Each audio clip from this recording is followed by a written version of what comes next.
സംസ്ഥാനത്തെ ബജറ്റ് നിർദ്ദേശത്തെ തള്ളി CPM പ്രകടന പത്രിക. ഉന്നത വിദ്യാഭ്യാസത്തിന്റെ സ്വകാര്യവൽക്കരണം അവസാനിപ്പിക്കുമെന്ന് പ്രകടന പത്രികയിൽ പറയുന്നു.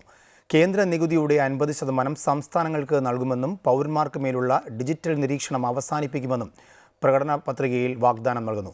CPM general secretary Sitaram Yechury, Prakash Karat, Brinda Karat തുടങ്ങിയ പോളിറ്റ് ബ്യൂറോ അംഗങ്ങൾ ചേർന്നാണ് പ്രകടന പത്രിക പുറത്തിറക്കിയത്.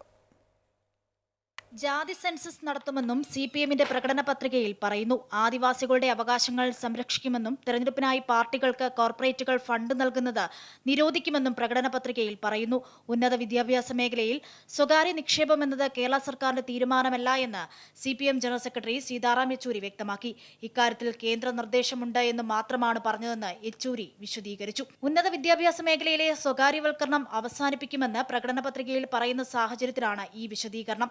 ജമ്മു കശ്മീരിന് സ്വയംഭരണാധികാരം തിരിച്ചു നൽകുമെന്ന് വാഗ്ദാനം ചെയ്യുന്ന പ്രകടന പത്രിക ജമ്മു കശ്മീരിൽ ഉടൻ നിയമസഭാ തെരഞ്ഞെടുപ്പ് നടത്തുമെന്നും സംസ്ഥാന പദവി നൽകുമെന്നും വാഗ്ദാനം ചെയ്യുന്നു.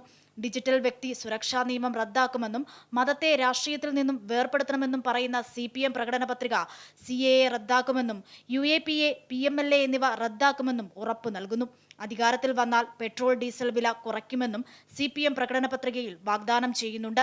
പൊതുജനാരോഗ്യ സംരക്ഷണത്തിന് പ്രത്യേക പദ്ധതി നടപ്പിലാക്കുമെന്നും CPM പ്രകടന പത്രികയിൽ പറയുന്നു.